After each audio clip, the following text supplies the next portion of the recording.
Dekers, salam cerdas untuk siswa-siswi Indonesia. Assalamualaikum warahmatullahi wabarakatuh. Salam sejahtera untuk kita semua. Perkenalkan, nama saya Gladys Retno Maharani SPD MPD. Biasanya saya dipanggil Teacher Eno. Kali ini kita akan membahas tentang kasus-kasus pelanggaran hak dan pengingkaran kewajiban warga negara. Sebelum kita masuk kasus-kasus pelanggaran hak dan pengingkaran kewajiban warga negara, kita harus tahu dulu apa makna hak dan kewajiban warga negara. Baiklah, kita mulai saja. Makna hak dan kewajiban warga negara bisa kita lihat. Hak asasi manusia adalah hak yang melekat pada diri setiap pribadi manusia. Sedangkan hak warga negara merupakan seperangkat hak yang melekat dalam diri manusia dalam kedudukannya sebagai anggota sebuah negara.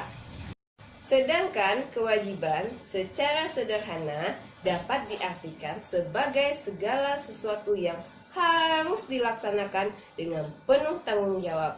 Sedangkan kewajiban warga negara dapat diartikan sebagai tindakan atau perbuatan yang harus dilakukan oleh seorang warga negara sebagaimana yang diatur dalam perundang-undangan yang berlaku. Itu adalah makna dari hak asasi warga negara dan kewajiban dari warga negara. Kemudian kita bisa juga lihat substansi hak dan kewajiban warga negara dalam Pancasila. Yang pertama itu bisa kita lihat dari nilai-nilai dasar sila Pancasila. Hak dan kewajiban warga negara dalam nilai-nilai dasar sila Pancasila. Bisa kita lihat sila pertama, yaitu hak warga negara untuk memeluk agama sesuai dengan kepercayaannya serta melaksanakan ibadah sesuai dengan ajarannya masing-masing. Sedangkan kewajibannya adalah mengembangkan toleransi antar umat beragama supaya terwujudnya kehidupan yang serasi, selaras, dan seimbang. Oke? Masuk lagi sila kedua. Apa saja hak dan kewajiban yang terdapat dalam sila kedua? Bisa kita lihat. Hak setiap warga negara pada kedudukan yang sama dalam hukum serta memiliki hak-hak yang sama untuk mendapatkan jaminan dan perlindungan hukum.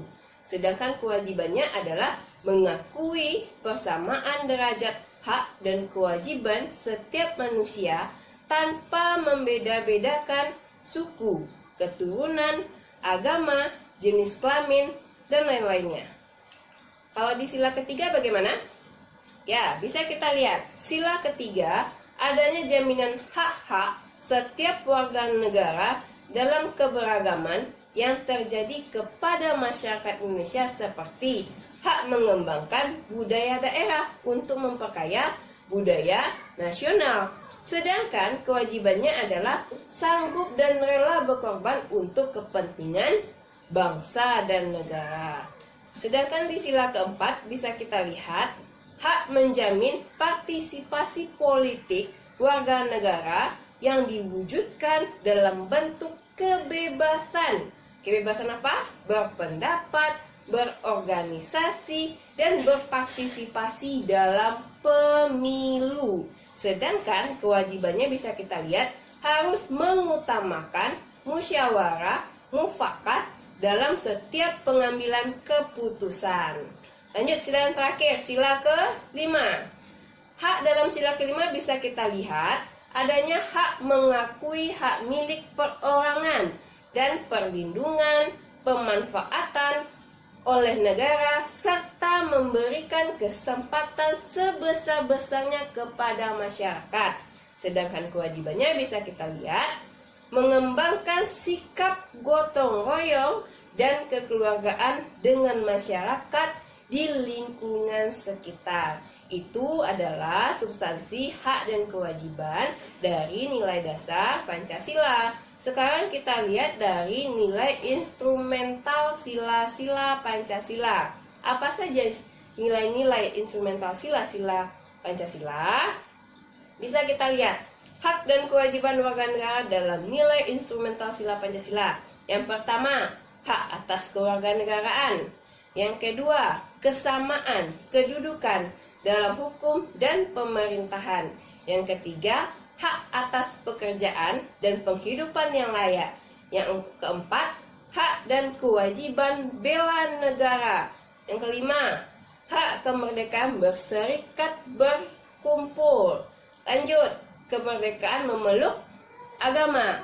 Kemudian pertahanan dan keamanan negara. Serta yang terakhir, hak mendapatkan pendidikan. Dan masih banyak hak dan kewajiban warga negara lainnya dalam nilai-nilai instrumental sila-sila Pancasila.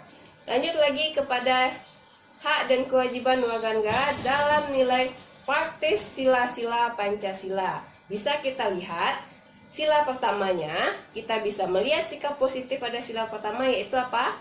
Hormat menghormati dan bekerja sama antar umat beragama sehingga membina kerukunan hidup.